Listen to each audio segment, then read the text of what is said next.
Dunnottar, Winter 914. 3 men rode out of the western gate of Dunnottar fortress when they saw the small contingent of horses appear on the horizon, crackling into vision in the crisp December morning. Behind them, the household guard readied themselves. Norse were abroad, Norse, Danes, even English and Saxons. But there was only one English in the group heading to Constantine's palace. Osrith watched as the riders approached them. "Come with me, Eswi," she asked of her commander, and, "Stay with the Gales," she asked of the Mormers. The 3 of them rode to meet the travelers, and Osrith sped up her horse when she saw who one of the riders was. It was Seinid, and all the worry and angst she had been feeling, about leaving Mercia and losing Elfrith, about 9 fingers and Finan melted away when he smiled, recognizing her. "We were not expecting you for some time," called the man on the second horse. "We were not expecting you until at least next year." The third man said nothing, just stared at Osrith. Osrith looked to the second man, who removed his helm. "Seinid, who is this?" she asked. "And the head of Constantine's guard?" Osrith's betrothed threw back his head and laughed. "Don't tell me you don't recognize Selark, Colleen?" he asked her. And Osrith drew her eyes back sharply to Constantine's eldest son, and shook her head, smiling in wonder. "Selark?" she asked, the image of a willow-like youth at odds with the tall, broad man on the horse before her. "Osrith." He smiled back. "I am all grown." He was, and a mighty sight in his armor. "It was Domhnall's," he added, when Osrith asked about it. Eswi was calling over the warriors as Osrith looked at the third rider. "Who are with the Mormers?" Selark asked her. Osrith turned her head. "I have warriors, who have come to pledge their swords to Constantine, loyal allied warriors," Osrith explained. "We will see," the third man said, and Osrith saw, to her amazement, that it was Domhnall, son of Findliath, and when he removed his own helmet, she swallowed when she saw how like his father he had become. "They are welcome, nonetheless, subject to my father's approval," Selark told the Gaelish warriors, dipping his head in deference to them. And the whole party rode back to Dunnottar. Osrith's heart, so troubled on her return, soaring higher and higher as she got closer to home. "Domhnall!" Osrith exclaimed, as she dismounted in the courtyard. And the Prince of the Uineal had not a second to object when Osrith flung herself to him. "Osrit!" he told her, close to her ear as she clapped him on the back. "It is so good to see you still loyal to my cousin." Osrith took a step back and smiled to Domhnall. "You too, for you are here," she said to him, and they gave one another a long embrace, before Domhnall strode off towards the armory. "Should I be concerned, Colleen?" Seinid asked, as he led their horses to the stables. Osrith looked abashed, but she saw that her betrothed was laughing, and Seinid shook his head. "I could not keep you apart from Prince Domhnall when you were young. What chance do I have now?" And he said this, Osrith knew, because her future husband knew that there never was nor ever could be anything between her and Domhnall. If she had to choose a brother from any man in this life, she would choose the allied prince, who had, when she had shown her loyalty, been a stalwart friend.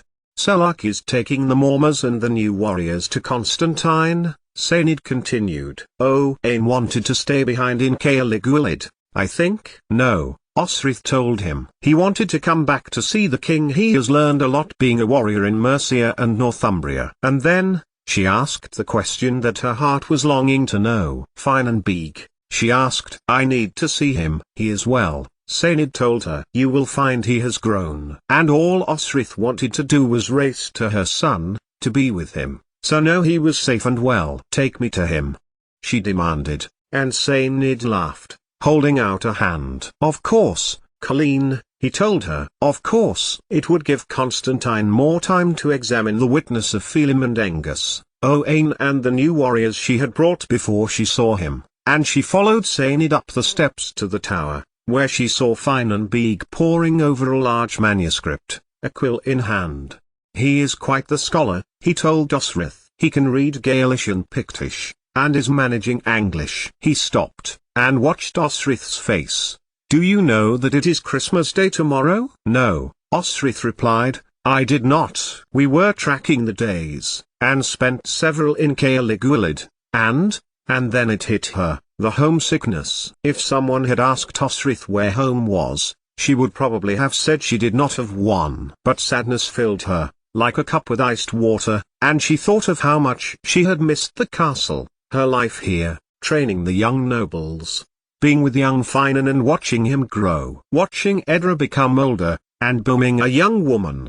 Being at Dunnottar was being at home, to her. "Saynid, I need to see Constantine," she told him. "But, first, I need—" She didn't get to finish. In the privacy of the tower room, Saynid put his arms around Osrith and held her close, pressing his lips to hers, holding her as if the world would end if she let go.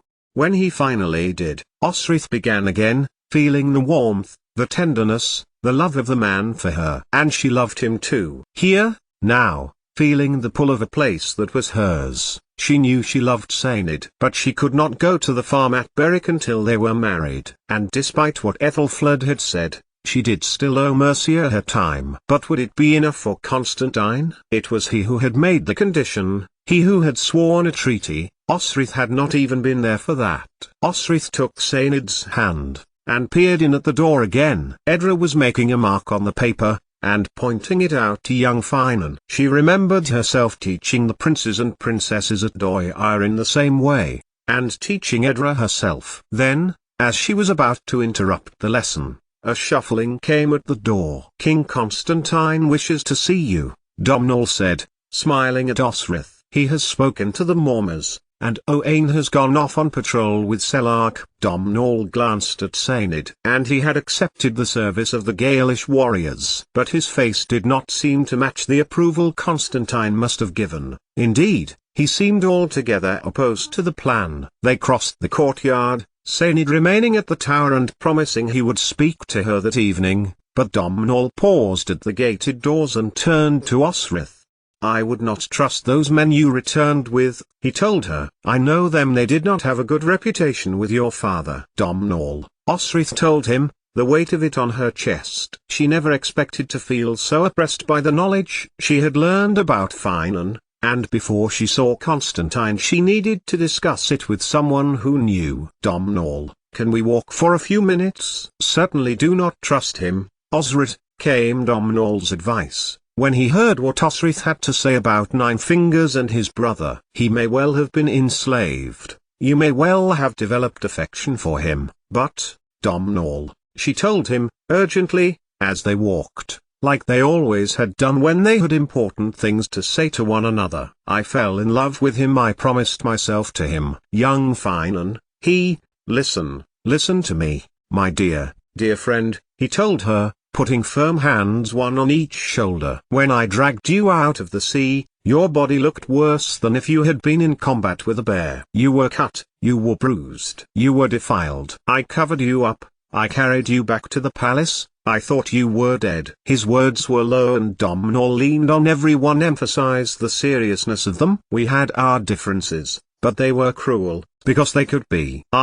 began Osrith. No, dear friend," Domhnall told her. "Those men you brought back with you, in your goodness, in your belief that you were doing right, they chose to be with Ragnar Levasson.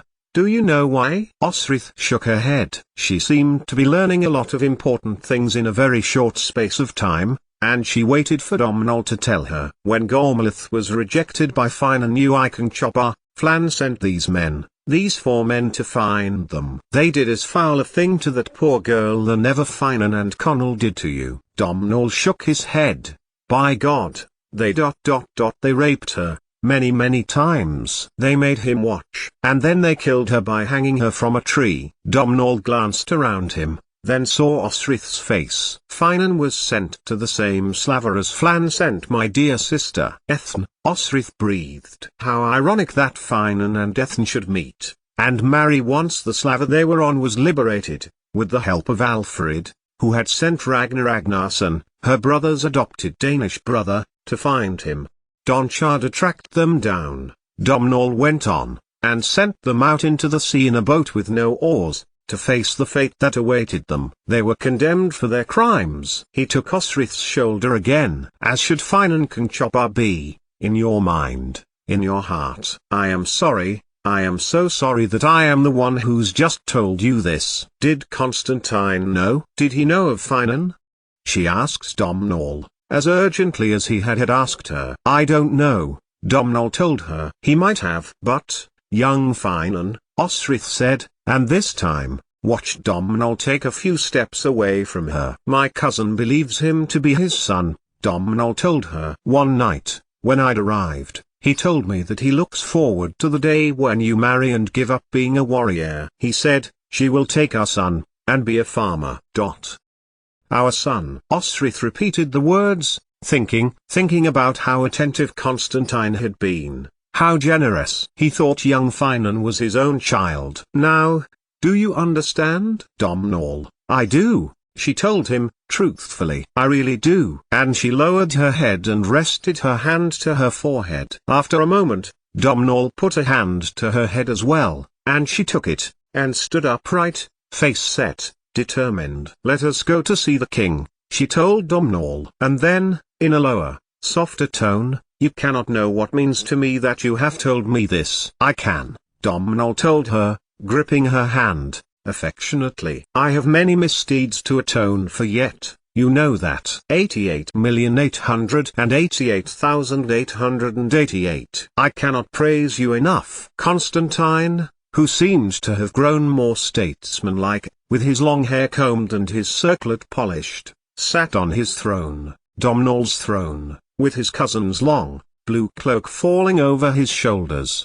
You bring me wealth, and assured up treaty. My men are safe and Northumbria is secure. I didn't do this alone, Osrith told him. My men, your men tell me that everything you did in my name was with courage and bravery that some men could never have managed, he concluded, and got to his feet. And I am sorry about the Mercian warrior. He gave, as I understand it, his life for yours, while you were fighting to free your warriors. Yes, your grace, Osrith told him. All this was true, it was accurate. Engus and Phelim, standing beside Uunst and the other Mormers, stood firm. They had clearly detailed everything to Constantine. You arrive back at Christmas with vast wealth for my treasury, which keeps every person in Alba safe. You arrive in time for the ending of the Advent fast. What then will be your reward for this? King Constantine, Osrith said, gravely. I need no reward. I am home, I am with my family. This is your home, Constantine told her, and it does my heart good to hear you say that. Alba Gebraith. He raised his hand in a salute, and his Mormers followed. Alba Gebraith. There will be no need for you to fulfill the remainder of your time in Mercia, he added, stepping close to Osrith, and said, close to her ear, from what I hear, you did more in 4 months than some warriors do in a lifetime. But Osrith began to protest. She owed that time, didn't she? You will work here, you will train the Mormers' sons. There is no need for you to go into battle again. His eyes were bright, a generous Constantine because he was happy. You can now marry, freely, and live at Berwick. You can farm, and live a contented life. He turned to address his warriors, and Osrith noticed that Sainid was one of them. He smiled at Osrith, and she smiled at him. Sainid, yes, but but not be a warrior, not command, and fight, not live a life she had known for nearly all her life. But there would be need to defend her land, a part of her mind told her. And she would be able to train young Finan. Your Grace, Osrith heard herself saying. You give me a great honor. She bowed her head. I am ready to marry, as you see fit, and live the life you choose. And it might have stayed like that. Osrith's life may well have changed from that day. She might have married Sainid the day after. Christmas Day was a day popular with the Gales. Except, her elder brother might just say this, the fates weave their webs, and we fall into their traps. The Norns at the foot of Gristle change the loops and patterns of the yarns they weave. Widbith full arid, for at that moment, without warning, strode in a figure, covered in blood, hair tangled, face defiant. Lord King, declared Wiher, chest out, chin held high. I have most humbly come to beg your support at my home. Bibbenberg. We are under attack. 88,888,888. Dunnottar, Summer 917. Domhnall watched Osrith of Alba dress in her warrior clothes one summer morning 3 years later, pulling in the cloth she felt she needed to subdue the lumps that were her breasts, pull skin-tight breeches over her legs, fasten her sword to her belt. He had seen her tits on more than one occasion in real life, and had wanked over the image of them in his mind more times than he could count in his youth, dreaming that they lay together, dreaming that they were husband and wife, that she had stayed in Irian, that he was holding those tits of hers, rubbing thumbs over them to turn her on, sucking on them, hearing her moan in pleasure, pushing himself inside her so he could come in her, and she could come because of him. He had tried to take her, Domhnall knew, and while he would have enjoyed her body, he was glad, now, that the angry young man who had been his former self, had not managed to, and that she had fought him off. That had been once. When they had all left, and gone to Alba, all that faded from Domhnall's mind, all desires had diminished and she had become a friend, a true friend, who needed him again if she was determined to stay in Alba. In fact, it had been sooner than that. It had been in Irian, when he had gone to his cousin, to beg he accept him come with him, before he suffered his sister's fate. His respect for her had grown after the battle with the Norse. Now, Osrith needed to be reminded of Constantine's monstrous ambition, and prevent her from getting caught up in his schemes, and be sacrificed to them, as she had almost been at Caerlygwylyd when Constantine had thought up the scheme to marry her to Guthred in order to claim Cumbraland, and therefore Strathclyde. This marriage to Saenid seemed like one of them, but they seemed happy, and she seemed resigned to her future. It was more than most women might expect, and Domhnall was happy for her. Life had indeed changed for Alba. While it could defend its borders, Constantine's appetite for the land to the wall was unquenchable, and the weak spot in his strategy was Bibbenberg. In other circumstances, Constantine would have left the Anglish fortress to her fate. But, with the indifferent Whigger, who just wanted his family home and no other political interest, Bibbenberg had become both a place to defend and a location from which Constantine could plan his inexorable march south. This included Osrith being married to Constantine's cousin Saenid and taking up residence at Berwick, thus putting that land under his control. "Can I come with you, Mama?" Domhnall heard young Finan ask her. "On your patrols?" "Father said I would be a warrior someday." Father, as the young boy had said, meant the priest Cadwaladr, a Briton from Elmet whose family converted under Edwin at Vring and had gone to Melrose Monastery to train, before moving to Chaldes. He was a superb scholar and Constantine had chosen him to teach Finan. Domhnall shook his head, wondering for heaven knew how many times it was that Osrith hadn't guessed that Constantine believed young Finan to be his own son. "Not today, Finan Beeg," Osrith told him, kindly. "The army marches today. Stay and read with Edra." Did he see the boy give a start of joy? Not everyone was meant to be a warrior. Perhaps Constantine's alleged son was going to be a scholar. Domhnall sighed, then saw that Osrith was coming, and leaned against the wall by the door. He missed Ildube, that was certain, and would miss Edra when he eventually agreed a deal between himself and Anlaf Guthfrithson. The intended themselves were more than delighted with the arrangement.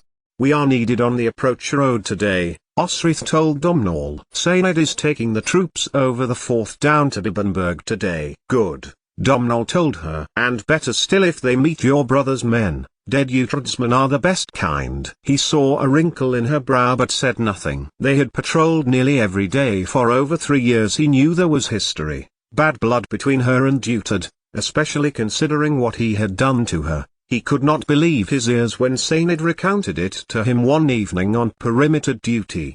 "I just want our lives to be simple. I want Bibbenberg settled so that Constantine can continue to march southward. I want to be wed to Saenid and have a simple life as a farmer." Domhnall gave her a doubtful look. "Osred," he said, frowning in jest, his tone of voice light and teasing. "I do not believe what I am hearing. You wish to give up being a warrior? You are so good at it." Osrith smiled at the compliment as they trod the flagstones over the courtyard, to the southeastern gate, where a mixed army of Gaels, Picts and Strathclydians were assembling, including the 4 who had been exiled by Don Chada. They seemed to have given no reason to doubt them and had, to all extent and purposes, become loyal Gaelish warriors with their king. "I am getting old, Domhnall," Osrith told him. "I can feel my age. I can feel the weight of Bué in my hand. I need to turn her into a ploughshare." And all Domhnall could do in reply to this was to clap her on the shoulder, and stroll with her to the column of men who were standing beside the gate, ready for it to open.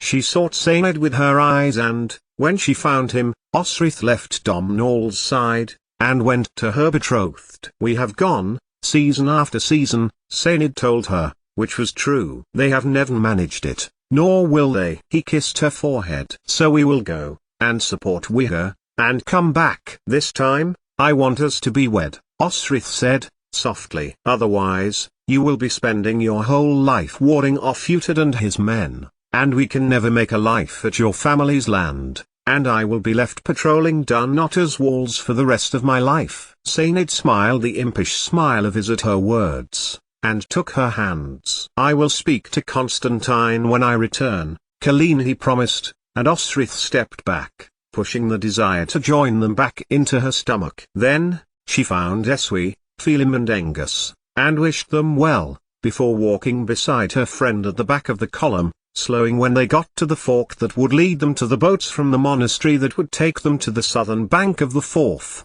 "They have gone completely against my expectations," Domhnall told her, speaking of the 4 Gaelish warriors. "Maybe people can change, after all." And it was with this in mind, Osrith read the letter that was placed into her hand in haste by a young Breton boy who had come from the village a week later, when she was on boundary patrol. One quick look, and then a dart away. Osrith opened it, and read it twice. It was from Finan. He wanted to meet her at Street Cuthbert's Cove at Wittenberg.